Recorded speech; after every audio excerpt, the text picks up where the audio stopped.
McNabb loading up deep for Deshaun Jackson. He hauled it in. Oh, wow. Did he get over the goal line? Did he get over the goal line? Yes, he did. Touchdown. Whoa. It's fabulous pace. It's unbelievable if they keep this up. Hang on a second. We got to make sure he broke the plane on that, guys. And the Cowboys, I think, might challenge. Oh, it is very close. That is close. That's a great dance, but it's also one of the all-time bonehead plays, if that did happen. And Wade Phillips is now asking Terry McCauley and the referee if that, in fact, can be challenged. Let's take a peek here. Watches very closely. He has secured the football. Whoa. Was it a backward pass and the ball dead After there? review, the runner lost control of the football prior to going into the end zone. By rule, the ball will belong to Philadelphia on the 1-yard line, first and goal. Who hits a 1-0 pitch into right field. Runners at the corners with one away. Oh, yeah. Well, they've got Rosario scouted well. And then they go into first base, and Profar's out. Yadier Molina does not take anything for granted. And then what does he do? He just nonchalantly looks and says, okay, gotcha. Jurickson Profar was too busy getting the dugout going, and he is out at first base. Like I said, all she wanted was the whole shot, and she could just run with it. Exactly. Oh! Jacob Ellis goes down! Jacob Ellis goes down! A shocker on the home stretch. Tanya Frieden of Switzerland grabs the gold, and Jacob Ellis gets the silver.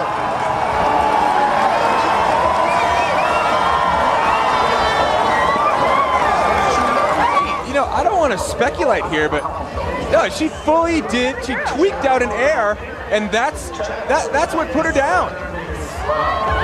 Celebratory, perhaps. Right there. She torques the board out, pulls it out in front of her. She goes down on her heels. That's what happened. She didn't land flat base. She landed on her heels. She just went down on a showboat trick. The second to last jump, and she goes down on a showboat trick. 5 defensive backs, including Hakeem, who has come in the 6th. Orton going deep. He's got Watkins, and buckle up. There he goes. And Hakeem brings him down. He just got in there. He plays both sides, and he was chasing down the speed merchant Watkins. An 84-yard connection. A touchdown saving tackle by Hakeem. First and goal, Buffalo. Well, this is the same route they just missed a little bit earlier, and you see him, he just goes right by Darren Walls. Now, this is unfortunate. Watch him at the end here. He begins to showboat, and he eases up a little bit. He never feels Hakeem. That's a rookie mistake by Sammy Watkins. Look at him change his gait and slow up and begin to celebrate around the 10-yard line. Now will the Wizards foul down the floor, and it's a deflection by Ruffin. And the play continues. Peterson got it! I don't believe it! I don't believe it! Is it good if it goes? We got to check it out. If it's good, we're going into overtime. And a Hail Mary 3 by Mo Pete. I don't believe what I just saw. Onions, baby onions. Live. And instead, it's an interception that'll be run back by Trevathan for a pick 6. They're saying touchback. Right now. Yeah, look at this. Look at this. If he drops it, and he Goodness. and it goes out of the back of the end zone, it's going to be a touchback. Ball went out of the back of the end zone. It is a touchback. Oh. First down, Baltimore. Oh, you would swear that everybody would learn by 49-yarder. Chris Williams is back. A lot of faith in Sean White. Not a margin of error for Sean White, and he's missed. Williams does bring it out. Does he get a block? Here he goes. Chris Williams is going to do it again. Unbelievable. 117 yards and a back pedal. Just made it to the end zone. I didn't like the ending, but I sure liked the start. His fourth kick return touchdown. The previous play is under review by the command center. Was that knee down before he broke the plane? And we'll take another look here, because I think the issue, or the question, is whether Chris Williams was down before he crossed the goal line. And that knee is down before the ball crosses the plane. After review, the Hamilton player was down at the 1 yard line. It's first down, Hamilton at the 1.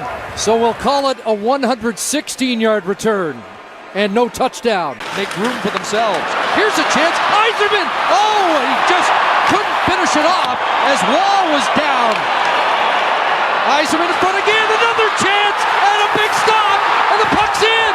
Waugh had it and dropped it, and Detroit scores first for the first time. Patrick Waugh just got caught hot dogging. Believe me, he was going to give it the how do you do, and he dropped the puck. But before that, Steve Eiserman with the first chance, and Blake saved the day for the Avalanche. Now Eiserman's late getting out of the corner because he just gets behind the defense. Now watch Waugh, he's got it.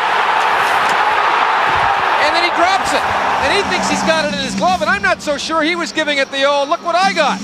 Let's have a, yep. And how big is that goal with 38 seconds to go for the Detroit Red Wings? I'll give you the rest of it after this play. 4th down and 6, and Reich fumbles, picked up by Leon Lett. Can he go all the way? It's a 60-yard run. He's being chased by Beebe. Watch out. Did he get across? No, they are not. That's going to be a touchback to Buffalo. There's no call yet, though. He has not marked touchdown.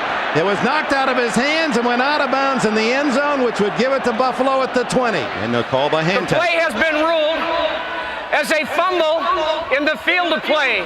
The fumble went forward through the end zone and out of the end zone, creating a touchback. Buffalo's ball, 1st and 10. Leon Lett would have scored, but he slowed down to celebrate at the 5-yard line, and when he did, Don Beebe, hustling, stripped it away. Beebe is the fastest Buffalo Bill. Those two guards have been game changers tonight. Walker, long 3. Trickled off. And the rebound to Richardson. Still an opportunity with a minute to play. It's closing time. Oh, no.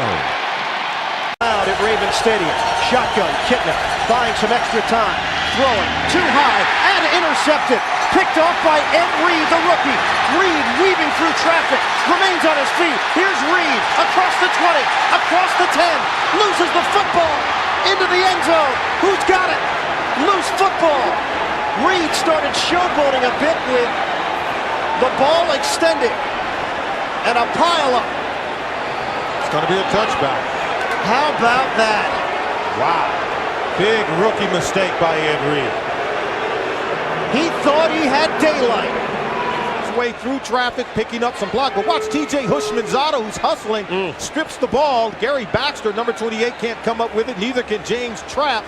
But it's the early celebration that cost Reed and the hustle by T.J. Hushmanzada. In the game, Marc-Andre Fleury, Johnny, this was another night for him to just wow his opponents. Dominic Moore, you can't get your hands up unless you know what's in the net. You could have had your stick on this rebound, except you're too busy celebrating. And a good save from Marc-Andre Fleury. Either that or he was doing the Sean Avery screen for no apparent reason. Should have been on his hands and knees then, because Fleury was already down. That is true. Bouncing ball, base it into right field. One run is in. Here comes Hernandez. The throw to the plate by Stanton is not in time. The Phils come from behind and win it. A young Soo Kim is the hero for the moment. The Phils win it by 1 here in the bottom of the 9th inning. They're going to take a look at it regardless. I thought he beat it, Tom. I did too. Here's the only look we have that you can see that the glove hit the hand before the foot hits the plate. His foot's already passed. Neither foot has touched the bag. See the finger, the index finger bend up.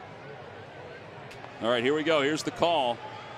It may be a tempered celebration. He's out at home plate. Look at D. Gordon over at first base. He's got the bucket from the gum and the seeds, and now he's cleaning up the first base area with the bat boy. and he has yet to miss anything this year. That one's blocked. The Bears have it. The Bears are going to get a touchdown out of this.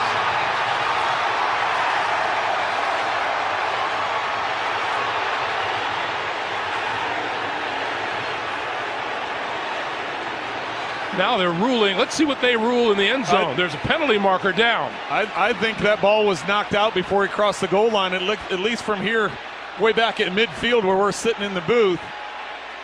He relaxed too much before he crossed the goal line. He did slow down, did he not? And it wasn't signaled a touchdown. Nobody on the field signaled it a touchdown. So they can call it an illegal bat out of the back of the end zone, as one of the Steelers players batted it out of the end zone, so could eventually be a safety instead of a touchdown. He's not in the end zone when that happens. Vance McDonald. There is a showboat move that just has no reasonable explanation to it. None whatsoever.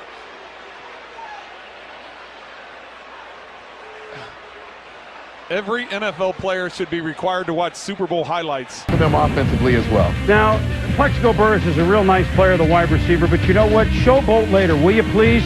He's not touched here, and so, hey, I made a great catch. Guess what? It's a live ball. Ridiculous. Danny Clark of the Jaguars picks it up. It's a fumble, and he returns it to the Steeler 27. Now, you can see what happened. Burris wasn't touched. I know he thought he was, but you just don't do this. Not there. Just don't do it. You hold on to the football at all costs until you hear the whistle. There, he spikes the football, and of course, it looks like every Jag knew that he hadn't been touched. So on fourth, Bill Cowher says, you have to be kidding. Last chance. Green, under pressure. What? And he throws it back to John Tate, his lineman. It's a 25. Look at him, bubbling. Convoy, don't tell me he's going to score. He's not. It's over. Butch Davis has won. But wait a minute. Wayne Rudd, unsportsmanlike penalty, threw his helmet.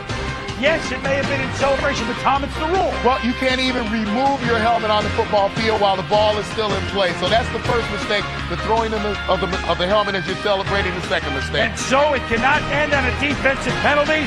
The Chiefs get a chance for Morton Anderson, and of course he delivers an unbelievable finish in Cleveland. Remember the finish they had in their last game there last year? This amazing. The Chiefs, with new life snatched from Lake Erie, they win 40-39.